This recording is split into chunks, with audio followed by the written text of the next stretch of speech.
Profe, bueno, yo quiero empezar, esa entrevista yo quiero que sea un poco diferente, no quiero que hablemos tanto de fútbol, quiero, porque yo ahí leyendo un poco de su vida, yo dije, no, es que tiene cosas muy buenas y muy chéveres para hablar. ¿Cómo así que filósofo, de profesión, filósofo? ¿En qué tiene que ver la filosofía con el ¿A usted le fútbol? gusta la filosofía? Sí, me gusta, ¿Por era, qué? era una de las, porque me ¿Por qué le gustaba interesa la filosofía? como por la ¿Hay algo historia, por por el, dentro? ¿Está influida por alguien, por no, algo? no, por ¿Por nada. qué? Cuando ¿Le estaba en sale el de colegio, adentro? era Era una su de las, materia era favorita. una de las materias que más Y me yo le gustaban. respondo con una pregunta. ¿Para usted qué es filosofía? No, no, acá no me vas a No, poner. pero es muy sencillo. Ahorita, Filosofía, Ahorita estábamos hablando de eso. ahorita estamos filosofía en hablando de eso. síntesis, perdón. Filosofía en síntesis es no tragar entero.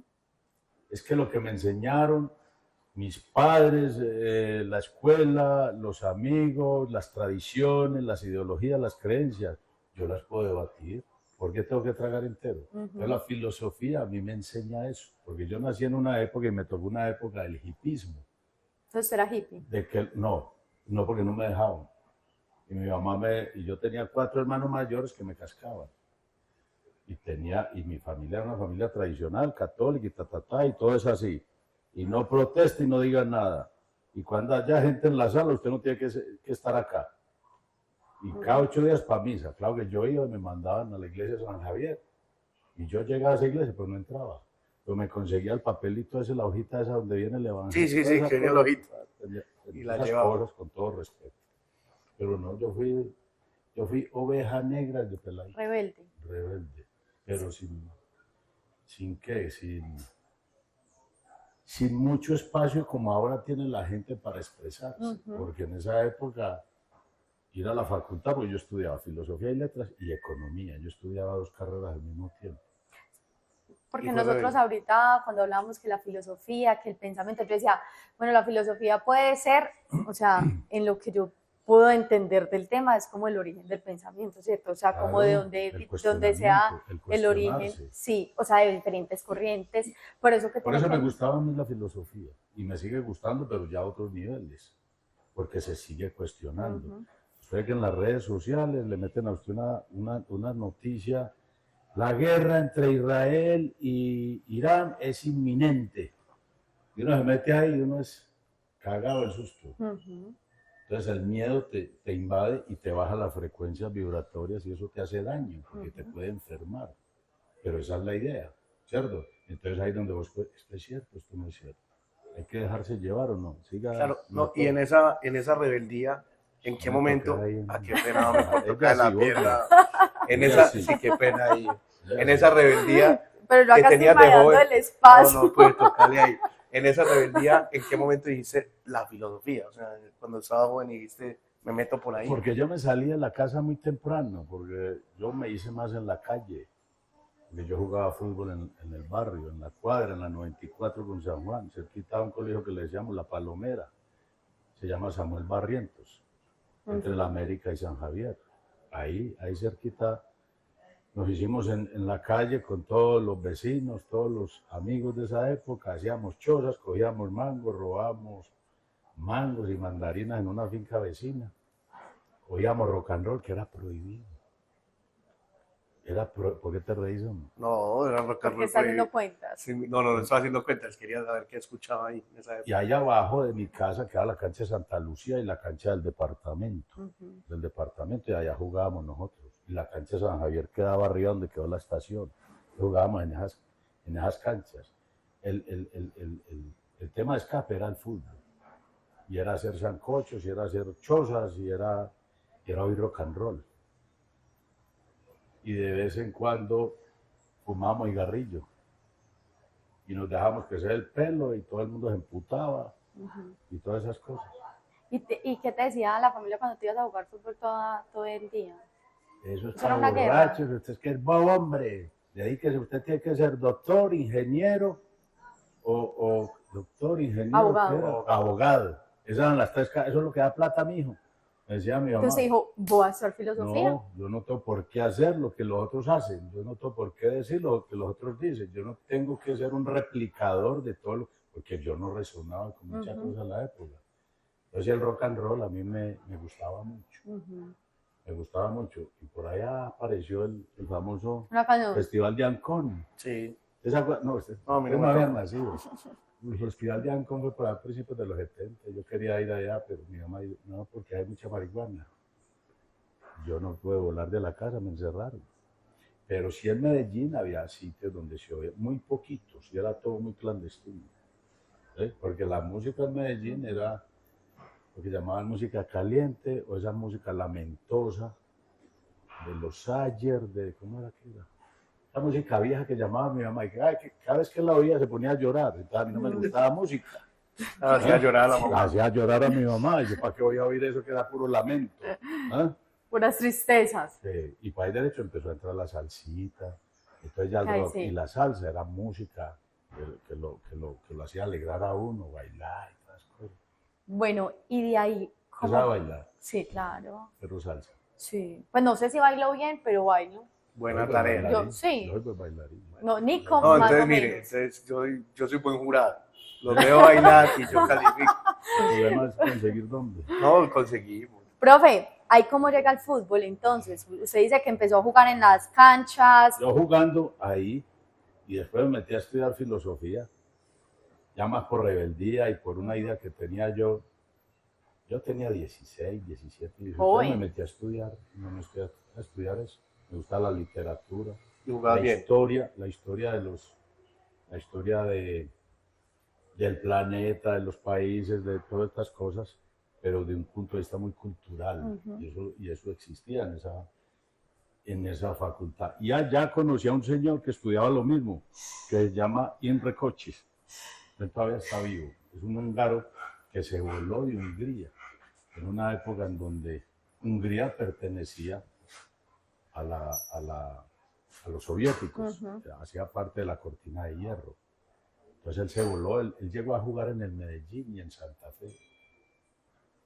Y por una relación con los boteros se metió de director de divisiones menores en Atlético Nacional. Yo lo conocí en la Facultad de Filosofía y Letras.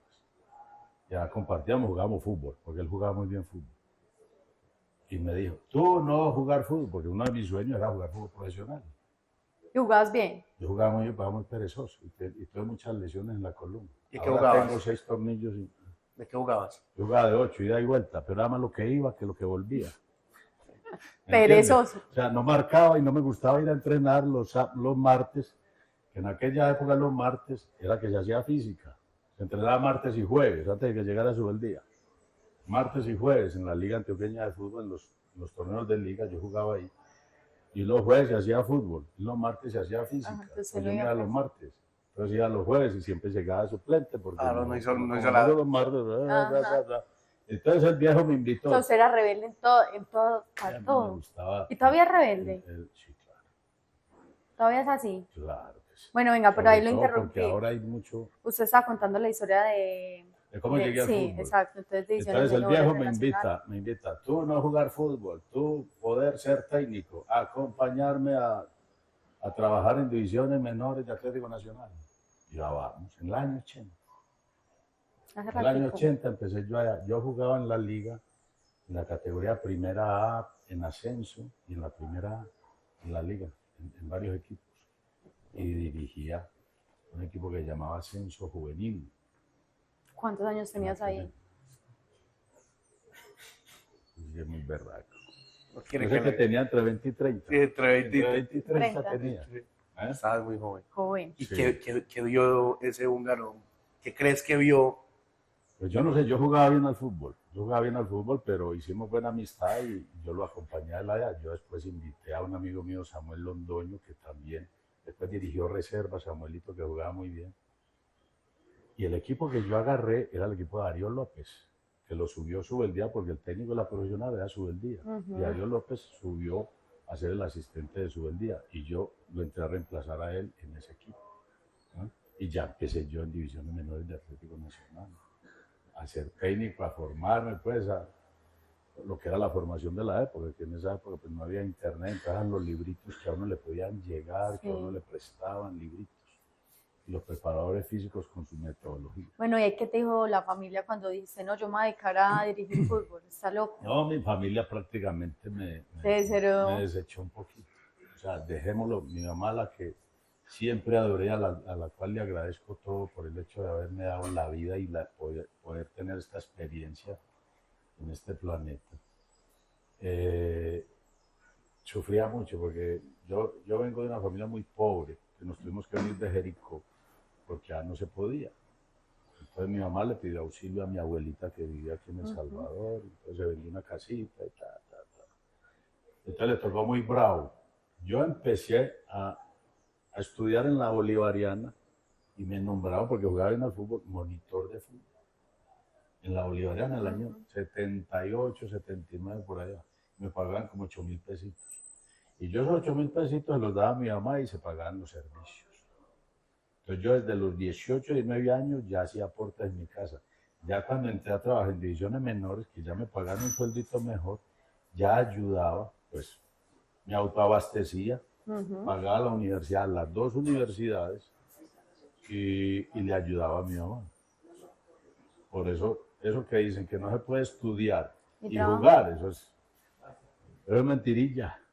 Excusilla. Mentirilla. Bueno, y ahí... Como ¿cómo es que se llama? El Cuba Libre. Que le dicen mentirilla. Sí, claro, sí. ¿Cierto? Cuba Libre es un traguito, ¿cierto? Sí, claro. Entonces le dicen mentirilla porque no hay ninguna Cuba Libre. Bueno, entonces ahí ya, divisiones menores, todo eso, y usted tenía a su ¿Usted día. escucha ese chiste? Sí, claro. Te rías, sí, por educación. Usted se ría es suficiente. Bueno, entonces usted tenía a su día, que era un maestro ahí ya dijo... Sí, pero teníamos, por aquella época, como no tragábamos entero y a todo el mundo le gustaba, el hombre a hombre, perros de presa, uno detrás de otro, y esos partidos aburridores, Internacional y Cali, a mí no me gustaba ese fútbol, porque a mí me gustaba, porque yo jugaba. Y yo alguna vez entrené con Nacional, pero me pegaba una patada y yo pegué una patada y no volví. Porque pusieron a que yo marcara hombre a hombre a un argentino que había en Nacional de apellido Raschetti. Y a él lo pusieron a marcarme a mí un sábado en el estadio. Y tenga su patada. Y ese Raschetti me pegó una patada porque yo le hice un túnel. Y por ahí se oía la voz del técnico. Bien, Raschetti, bien, otra vez así, igualito, no lo soltés. Yo cogí la pelota en ese tiro y se vino otra vez y se la apunté un poquito, como casi que para entregársela a él, y la cogió y le tiré una plancha y le volví ese tobillo nada. Y así vino la censura del entrenador de ese momento. ¿Por qué hace eso, Peláez? ¿Por qué hace eso? Y yo, porque él hizo lo mismo. No, retírese. Pues salí, me fui, nunca más volví. Yo tenía esas discusiones ideológicas con ese fútbol, que si bien disciplinó mucho el fútbol paisa y el fútbol colombiano, porque de 2 entrenamientos hizo 5 entrenamientos, de una jornada hizo 2 y 3 jornadas de trabajo al día. ¿Cierto? Esa disciplina, las concentraciones y demás, pero lo otro sí no me gustaba. La expresión futbolística, el hombre a hombre en la cancha y el hecho de olvidarse casi que de la pelota y preocuparse más del contrario, con que el contrario no agarre la pelota, a mí eso no me gusta. Después vino don Luis Cubilla y se transformó todo. O sea, usted es más de la escuela de Cubilla que de su día. De esa época, sí. Sin restarle la importancia que aportó el profe Subeldía, Bilardo, Manera, Toñeri, todos esos técnicos de esa escuela que estuvieron acá. Estuvo en el Medellín, señor de apellido Rodríguez y Toñeri. Estuvo en el Once Caldas, el señor Luján Manera, que era de esa época. Estuvo Bilardo en el Cali, después en las elecciones, estuvo Subeldía Nacional. Todos de la misma escuela y la misma forma de pensar. Ellos le dieron mejor contenido al fútbol colombiano en el aspecto disciplinario, porque fueron jerarquizando más un deporte que en aquella época era de borrachos y viciosos que se encontraban en el estadio para jugar un partido de fútbol. Profe, usted nos ha hablado un poco de cómo es su personalidad, que no le gusta tragar entero, que es rebelde, que es un poco irreverente en el buen sentido de la palabra. ¿Cómo ha hecho en el fútbol, y más en el fútbol colombiano, pues que es en el que estamos, que se ve tanta cosa, que se ve qué es lo que digan unos cuantos? ¿Cómo ha hecho usted para poder soportar estar en ese mundo que es tan pesado? Pues yo mantengo cierta distancia. De todas formas, trabajo en los medios y yo sé que es delicado, pero mantengo mi distancia, ¿cierto? Mantengo mi autonomía, mi independencia, en mi forma de pensar y de ver las cosas. No entro en discusiones, porque no se trata de eso. Aquí yo respeto todo y doy y expreso mis opiniones. Por ejemplo, hoy en día es muy dado todo este tema de los nuevos términos en el fútbol, ¿cierto? Y yo me meto hasta una parte y creo hasta una parte. Lo que pasa es que los españoles a nosotros nos conquistaron hace cuánto, 500 años. Sí, señor. Y ahora también. O sea, ahora imponen ellos toda la terminología. Yo no estoy de acuerdo con eso. Y ahí hay términos con los que yo no voy. Entonces por ahí he tenido encontronazos. Bueno, pero porque eso hay es... gente que es a rajatabla. Por ejemplo, ¿con qué término no va? Cobertura. Para mí la cobertura es el cierre que hace un jugador ayudándole a otro hacia un espacio amplio. La cobertura para los españoles es cubrir el balón. El relevo para mí es el que le hace un jugador a otro, porque este se fue, entonces yo te relevo y vos me ayudas acá, ¿cierto? Yo te relevo. Sí. El relevo en los españoles es que yo llevo la pelota hasta allá y vos me la recibís y seguís con ella, como en el atletismo, que yo te llevo el testimonio y vos me lo recibís, Que son dos cosas totalmente diferentes. O la recuperación de la pelota. Que para desmarque de ruptura, eso tampoco... Eso también es bueno. A mí me gusta ese, sí. A mí ese me gusta. Por ejemplo, el de la recuperación de pelota. Recuperación, ¿usted qué entiende por recuperar? Yo recuperé estas llaves que se me habían perdido. Después se me volvieron a perder. Pero la recuperé inicialmente. No, en los españoles recuperar no es suficiente. Recuperar es casi que obstruir. Es casi que interrumpir el juego. ¿Cómo así? Entonces hay gente que recibe eso y lo recibe completamente. No, yo a todo le paso filtro.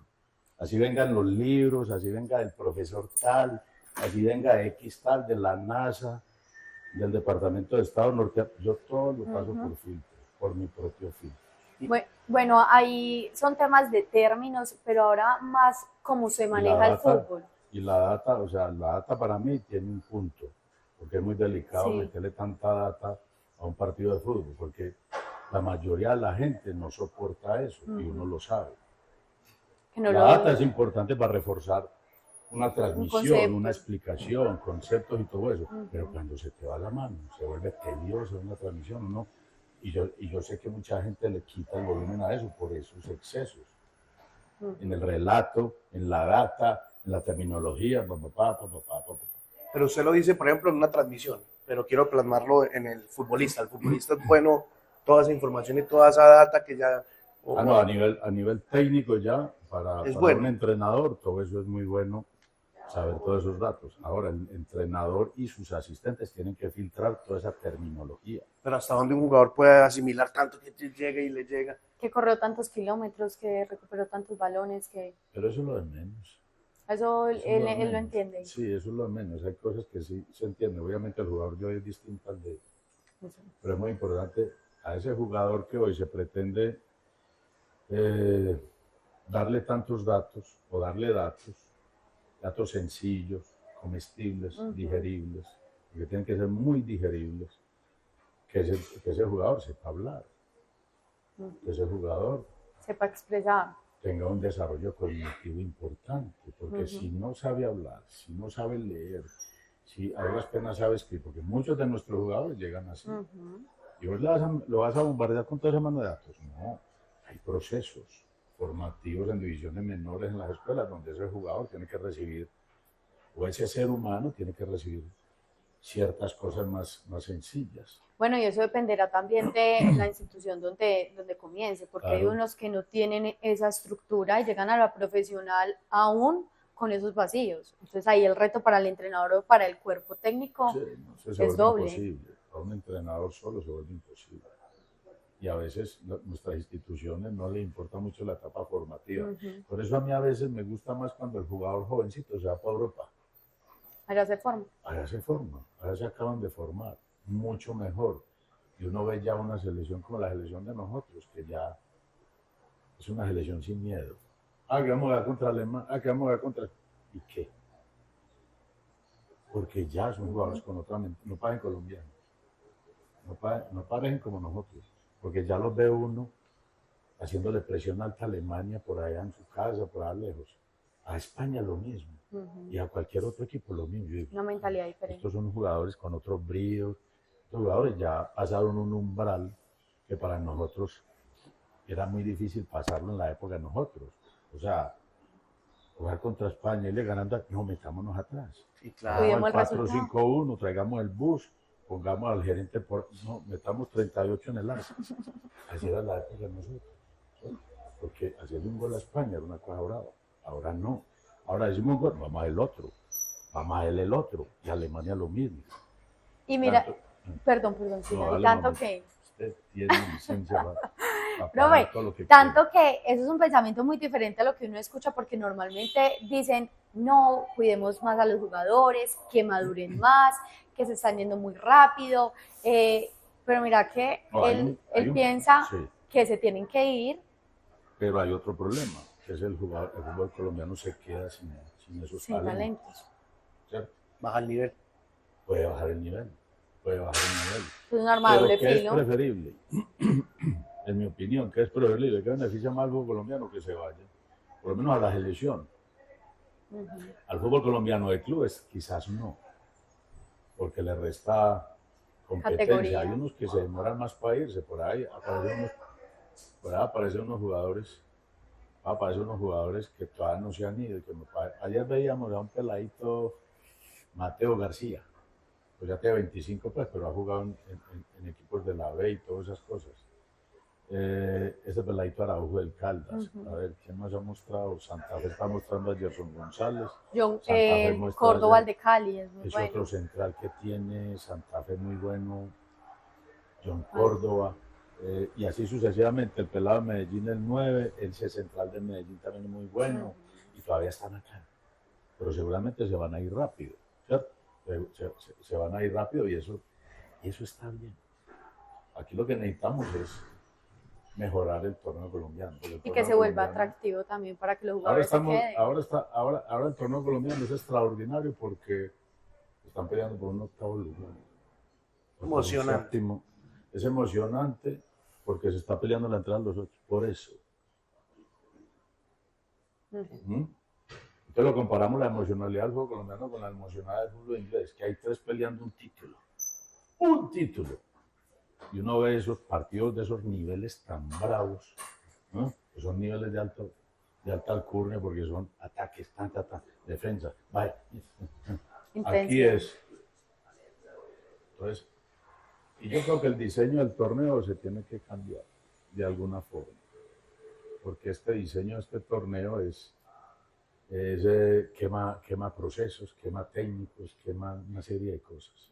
Y lo que genera es estabilidad. Entonces, cada 6 meses cambia 25 jugadores, cambia 38 jugadores, cambia técnico cada 3 meses. No. Entonces, ¿eso qué genera tanto cambio? Inestabilidad.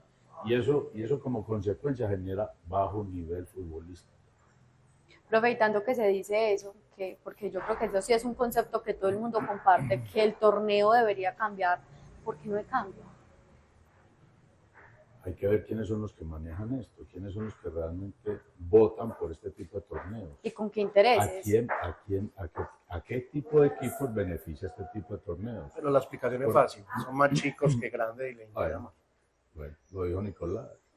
Entonces hay equipos que esta revoltura, que esta inestabilidad favorece, porque cazan en río revuelto, porque ellos no hacen grandes procesos ni grandes inversiones, entonces por ahí se meten en los 8 y ya meterse en los 8.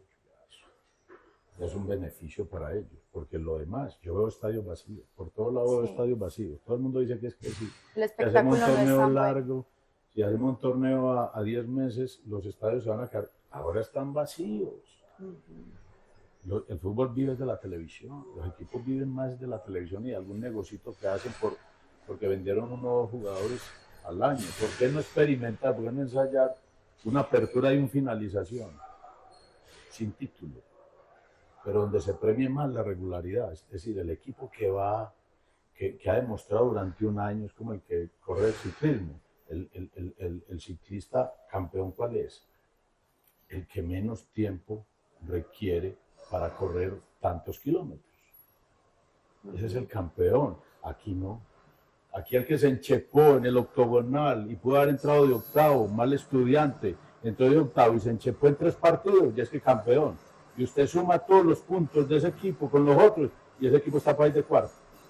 No tiene sentido, ¿o sí? Profe, yo creo que también tiene que ver mucho los pocos cupos que tenemos a torneos internacionales, que solo desciende un equipo, que yo creo que eso también hace, por decir, si uno ve la Premier, que la mencionabas, en la Premier hay uno que está luchando por ser campeón, otros están luchando por estar en la Champions, por estar en la UEFA, y otros están luchando por no descender porque son varios los que descienden. Entonces cada uno está luchando por un interés. Acá no, ¿cierto? Lo que pasa en esa liga porque solo, o sea, luchan por estar entre los 8, pero ya ahí en los cuadrangulares ni se preocupan por ser campeones porque muchas veces sienten que no tienen el nivel y dicen ya cumplimos el objetivo con estar en los 8. ¿Cree que de pronto falta que se pelee por más cupos en copas internacionales? Eso la federación. Sí, lo que pasa es que aquí hay 2 países grandes que le meten el billete a todos estos torneos internacionales, que son Brasil y Argentina, ¿cierto? Sí. Pero aquí se pelea visita. Pero tenemos 8 cupos. Tenemos 8 cupos en total. Sí, 4 de Libertadores y 4 de Sudamericana. Tenemos buenos cupos. Y descenso, 2 de descenso. Sí, pero... Y 2 de descenso. Pero también lo que tienen los equipos colombianos, como los ecuatorianos, los bolivianos, es que están haciendo un mata-mata entre los mismos equipos del país. O sea, acá se enfrentó América contra Alianza y solo pasa uno en sí a la competencia. Entonces, sí, pero esas condiciones las establecen de afuera. Exacto. Pero eso es lo que yo digo, que tiene que luchar también la federación para eso. Con este torneo o con el otro, esos cupos van a ser los mismos. Okay, sí. Lo que yo digo es que para llegar a tener un nivel competitivo para cuando se trate de enfrentar Copa Libertadores o Copa Suramericana, tener un nivel mucho mejor. Pero es que este torneo de 4 meses, porque a veces no son ni 6, sino 4 meses, y después otro de 4 meses, donde se termina el proyecto y el proceso. Pues cuando vas a terminar 4 meses, uno ve que los equipos van así, y terminó el torneo. Y vuelve y empieza, y vuelve y revuelva, y vuelva y escoja, y vuelva otra vez. ¿Por qué en Europa prestan los jugadores? Ellos dicen, ¿cómo es que es? A ver, las eliminatorias son en el segundo semestre. Sí. ¿Por qué? En Europa están en competencia todavía. Están empezando apenas. Sí. Entonces prestan los jugadores. Ya después, cuando empieza este torneo, todo esto que no sea... La eliminatoria no se va a hacer en el primer semestre. Porque son las finales de ellos. Exactamente. ¿Y por qué son las finales de ellos? Porque ellos tienen planeado el primer semestre, que para nosotros el segundo semestre, ellos van así. Entonces ahí no hay fechas críticas, todavía no se juega nada, pero se está formando, ¿cierto? Está cogiendo pista el torneo. Ya en el segundo semestre, que es el primer semestre de nosotros, ellos están a full. Y ellos ahí ya se cuidan mucho de prestar los jugadores a nosotros. Y por eso no hay eliminatoria en Sudamérica. ¿Me hago entender? ¿Por qué en Colombia no se puede hacer un torneo así? Una apertura y una finalización, pero que tenga un corte de 10 días o de 8 días. Y que ganó la apertura, déle un Copa Libertad al segundo, déle un Copa Suramericana, listo. Y de ahí sigue el torneo finalización, pero como sumatoria del primero, pero que no se pare 15 días, porque se corta el proceso y se corta el ritmo competitivo y eso es delicado. Pero usted le tocó, por ejemplo, digamos, esos torneos así. Sí, hace unos años usted le tocó cuando era un año. Claro. ¿Y cómo eran esos torneos? ¿Sí tenían...? Muy bacanos. ¿A usted le gustaba más eso? Es que a mí me tocó el último, dirigiendo a Medellín y fuimos subcampeones en el año 2001. Eso era un equipo que lo habíamos proyectado no para el 2001 y no para el 2002 o 2003 con Abelino, que era el director deportivo, con los Javier Velázquez y Fernando Jiménez. Sí. Lo que pasa es que ese equipo evolucionó tan rápido que disputó un título, con mucho peladito. Yo llegué en el 2000 a Medellín, se formó más o menos todo con Julio y todo eso, y ya se comenzó en el 2. Ya ese mismo equipo del 2000, en el 2001 se le dio continuidad, y el título era en diciembre. Se jugó una apertura, una finalización, pero un acumulado. No sé cómo era al final, si eran un cuadrangular o qué. pero habían bonificaciones. Profe, ya ahí que usted se mete en el tema de cuando estaba dirigiendo, ¿qué ha sido el reto más grande que usted tenía dirigiendo o que ha tenido mientras dirigía? Los retos son muchos. O sea, a mí me tocó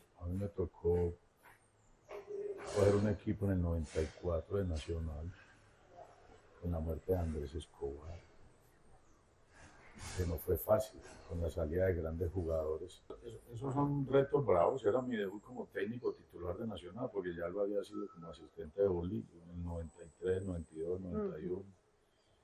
Y habíamos tenido un título en el 91, y habíamos tenido experiencia en Selección Colombia preolímpica, Mundial de Arabia, pero ya en propiedad como técnico nacional, un equipo pesado. En el 94 un equipo muy joven, pero tuvimos valentía, hombre, tuvimos valentía desde un principio para respetar unos principios que habían, pero también para incorporar otros. A mí me gustaba mucho experimentar con variables tácticas. Yo fui uno de los primeros que metí 3 atrás, con carrileros, en Nacional y en un equipo como Junior por ahí en el 2000. En Medellín lo hicimos en ese equipo del 2001, porque a mí me gustaba variar tácticamente. Y me gusta, por ejemplo, la variabilidad táctica que hoy hay en el fútbol, el intercambio posicional. Por ejemplo, lo que hace América me gusta, cuando tira laterales para adentro, cuando tira punteros para afuera, punteros para adentro, el 9 va por fuera. Toda esa variabilidad táctica que confunde al defensa es buena hoy. Por eso se habla de ataques funcionales y no posicionales. Funcionales son los que se mueven.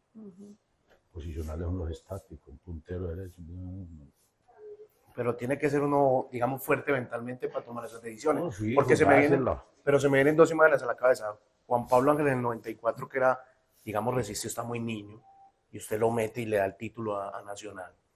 Contra Medellín. Echaron a Nixon Perea, por ejemplo, en ese partido. Que también era un niño. O Carlos Gutiérrez, que también era un peladito. Y se me viene también la imagen de Jackson, que era resistido, claro. Usted tiene que ser fuerte para decir. La novia mía me criticó, ¿qué lo vas a dejar más tiempo ahí? Yo le digo, usted allá, yo aquí, mamita. Usted allá, yo Pero aquí. ¿cómo hacía cuando todo el mundo se le dijo? No. Yo me acuerdo que Avelino una vez yo dirigiendo a Medellín, porque yo metía a Jorge Horacio Serra y tenía dificultades de control de pelota, dificultades técnicas. Pues le hacíamos específicos todos los días, que ahora muchos de los técnicos de ellos dicen que los específicos ya no sirven. Bueno, es el mejoramiento técnico y de otras valencias, trabajarlos individualmente, pero que eso ya no sirve ni se usa. Entonces uno ve dificultades hoy en los jugadores para parar la pelota, para perfilarse, para arrancar, todas esas cosas. Entonces hacíamos ese trabajo con Jorge Horacio y lo veíamos y lo sacábamos faltando 20 minutos. Y una vez Avelino me dijo en el camerino, ¿sabes qué, Juan? Yo no te critico nada, lo único que te digo es que no lo volvás a sacar. Dicho y hecho. Yo no volví a sacar a Jorge Horacio. Me empezó a hacer goles. Finalizando los partidos hacía goles. Y lo mismo pasaba con Jackson. Y le dije, no agaches la cabeza, porque él era muy tímido hasta para saludar. Y yo llegaba al entrenamiento y Jackson estaba ahí. ¿Qué hubo, Jackson? Yo, profe. Así agachadito. Pero alzar la cabeza, mírame a la cara, hermano. ¿Qué más, hombre? Bien, sí, bien, profe. Venga, vamos. Y así eran los partidos. Él salía agachado porque sentía los silbidos. Entonces era una retroalimentación constante en la parte mental, espiritual y todas esas cosas. Hasta que el muchacho despegó. Claro que lo disfrutaron otros, no lo disfruté yo, pero bueno, eso, uno no a veces disfruta los mangos de un árbol cuando no sabe uno quién lo sembró. Pero uno hace parte de la cadena. Entonces el tema digamos, de salud mental antes era como, nadie hablaba de eso, nadie decía, no, es que un jugador puede estar en depresión, o, eso antes no le tocaba, esos temas eran como tabú. Todo ha cambiado, hasta el clima ha cambiado. Entonces, era normal, era una época más tranquila. Habían bebedores, había jugadores indisciplinados como todo, pero se conversaba mucho. En esa época se conversaba, ahora no había tanta distracción como las redes sociales y demás. Eso si no se utiliza bien se vuelve peligroso. Inclusive para el entrenador, A mí me pasó que no ponía jugadores y los familiares o los amigos de ese jugador empezaban a bombardearlo a uno por las redes. Y al final se da uno cuenta que era estimulado por los mismos jugadores. Eso para un entrenador, y yo lo sabía porque he hablado con entrenadores hoy. El profe esto ahora es muy difícil, porque el jugador es pegado al celular y a las redes. Y meterlo al partido, meterlo al equipo, meterlo al trabajo de equipo es muy difícil. O sea, aquí uno necesita mucha ayuda. En la vieja época también, pero no era tan difícil como hoy. Hablar con los jugadores en la época, sí. Y uno sabía que se iba para la casa, de pronto lo llamaba uno la señora, vea, no ha llegado mi marido, como me pasó a mí varias veces, con X jugadores. Y entonces me tocaba salir con el preparador físico porque ella sabía dónde estaba. Entonces llegábamos allá y estaba con otra muchacha, tomando de los bares. Les tocaba hablar para amortizar, para que no hubiera problemas en el hogar. Para que esté centradito. Pero era otra cosa, era más sencillo. Además, había mucho liderazgo en la cancha. A mí me tocó un nacional con Chicho Serna, con Andrés, con Perea, con Alexis. Esos tipos manejaban el equipo. Con Barrabás, esos jugadores le ayudaban mucho al entrenador. Y en la selección Colombia lo mismo, con Valderrama. ¿No? Esos eran jugadores que ayudaban mucho. Pero ahora todo es muy disipado. Muy disperso. Entonces, lograr mantener para un entrenador ese equipo pensando en lo mismo. Es un reto. No es fácil, pues son los retos que hacen un entrenador, un líder más grande, pero necesita un staff, gente que le ayude en diferentes áreas, ¿cierto? Profe, ¿y ha pensado volver a entrenar o a ser entrenador, perdón? ¿O mami, ya está retirado? Yo ya sí, yo ya estoy muy retirado. No digo que no, porque todavía no conozco mi hoja de ruta. ¿Y quién la conoce? Pues, uno no sabe. Si uno supiera cuándo se va a morir, uno se prepararía un poquito mejor, pero yo cada vez me preparo más para eso, porque sé que me voy a morir. Y con lo que pasó con Víctor, en cualquier momento le llega a uno el llamado. Entonces uno se prepara y para uno prepararse para eso, uno tiene que meterse menos problemas en la cabeza, menos obligaciones. Mejor dicho, hay que entrenar, hacerse el huevón más, ¿cierto? No, y es que usted empezó muy Lo puedo joven. decir, ¿no? Sí, claro. Hacerse un huevón. Es que prepararse Ponerse para menos morir. serio en la vida, coger la cosa más coger más tiempo para uno. Entonces el fútbol es un estrés muy bravo. Yo ya no le jalo a eso. Ahora comento en Win y en RCN, y a veces también hay estrés ahí, ¿cierto? Porque uno sabe para cuánta gente habla, para cuánta gente comenta, y no a todo el mundo le gusta lo que uno dice. Y un mal comentario se puede Yo malinterpretar. trato de defender lo que se debe defender, porque lo viví, que es el entrenador, que es el jugador, que es la cancha, que es adentro. Porque a veces hay gente muy descarnada, descalificando entrenadores y descalificando jugadores, ¿cierto? Y empleando términos que no son. Catástrofe, desastre. No, catástrofe es una inundación que mata a miles de personas. Desastre es un meteorito que estrella en este planeta. Pero perder un partido, o plantear mal un partido, o hacer mal un cambio, un desastre. Como es la frase, el fútbol es de las cosas De las menos. de las cosas importantes la menos importante. Sí. Es así la frase, ¿cierto? Yo creo que sí. Pero hoy en día es muy estresante, ¿no? ¿Ah? Es que ser jugador de fútbol maneja un nivel de estrés Pero bravo. por supuesto, y un entrenador. ¿Qué vida tiene un entrenador, hombre? Si no teníamos en aquella época donde todo era tan familiar, salíamos del estadio caminando. Salíamos caminando. Ahora, Y nos sentamos ahí en las carretas. Yo salía con bolillo y nos tomábamos 2 o 3 guaritos ahí. Y después salíamos por la 70 caminando. Y nos sentábamos después en otro sitio. Ahora no se puede. Y ahora te tenés que esconder, tenés que ser muy anónimo, el jugador, el entrenador, el dirigente. Es demasiada violencia. ¿Cierto? Entonces, no. Prefiero vivir.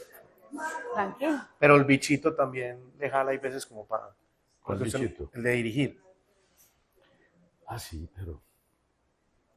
pero no, uno se disfraza a veces de entrenador, hombre, Nicolás ahí en la cámara o en el programa, y uno opina, pero con todo respeto. porque nadie más que el entrenador sabe por qué hace las cosas, ¿cierto? Y más teniendo tanto ayudante al lado. Ellos lo viven en el día a día, en la concentración, en los viajes y todo eso. Uno da unos conceptos con mucho respeto, porque uno sabe que allá adentro... Sabe la realidad, total. Profe, muchas gracias por aceptar la invitación, No, por tomarse Yo un solo break. tengo una La última. Sí, porque usted habló de preparar la muerte. Entonces, ¿Le digamos, quedó eso? sí, no me quedó sonado, que yo quiero que nos dé un Sí. consejo. Porque Usted además con su sabiduría que nos no, dé un yo no consejo. creo en la muerte. En primer lugar, yo no creo en la muerte, porque esa es otra creencia que nos dijeron hace muchos años, que la muerte era un fin, y no es ningún fin. Es un fin del estuche, pero no de la conciencia. Por eso hay que cultivar la conciencia, porque la conciencia no muere. El alma es el vehículo del espíritu, y el espíritu es otra cosa de la cual no hay que hablar. Pero nosotros no dejamos de existir. ¿Ves? Yo preparo más a mi hija que a mí mismo, ¿Y qué consejo le da? o a mis familiares, o a las amistades. A mi hija que entienda lo que yo entiendo, que no hay que hacer drama, y la preparo para que sea autónoma, independiente, no solamente del papá, sino de la gente alrededor, y de las ideas preconcebidas, y de las costumbres y de las ideologías. Mientras más independiente, más autónomo sos, menos sufrís. Porque menos estás pegado a ver qué dijeron de mí, a ver cómo está el planeta hoy, a ver cuántos mataron, a ver quién se estresó. No jodas. No contaminarse. No. Eso forma lo que llaman egregores. Pues uno se sienta con una persona y uno va neutral a un círculo de personas. No, es que ese presidente es que mira que es lo que... Entonces eso forma un nivel energético de baja frecuencia, peligroso, y eso es electromagnético, porque nosotros somos energía electromagnética, nosotros, eléctrico por lo masculino, magnético por lo femenino, nosotros somos el compendio de los dos. Entonces nosotros, así como emanamos, atraemos. Entonces, esos que están hablando ahí, pero yo no, me contagian a mí, yo termino al final diciendo lo mismo, es que si ese enano es un infectante, entonces todo eso tiene una consecuencia. Lo energético y lo biológico, mi estimado amigo. Muchas gracias Ahí, por el consejo. ¿aprendió? Muchas gracias por el consejo. ¿Aprendió? ¿Y un consejo para ella? ¿O qué? El mismo, como Mamacita, sí. que siga así de hermosa. Gracias. No, pues. Muchas gracias No, por, pues, con por las aceptar la... propuestas que le están haciendo, usted no, No, puede aceptar ninguna de yo ellas. tengo muy buen filtro, Cuando esas profe. propuestas llegan de los 40 para arriba o de los 50 para arriba, son más honestas, porque es de gente más, Qué bueno. más, ya más Qué buen objetiva, cumplido. más tranquila, ¿ah? Es que como en más entrada. seria, Qué no bueno. son No, yo todavía aventureras. no, yo sí. No me he llegado. ¿40 y qué? No, 30 y punto. Ah, Entre los 30 y los 40. Muy gusto. Muchas Gracias, gracias, profe. profe. muchas gracias.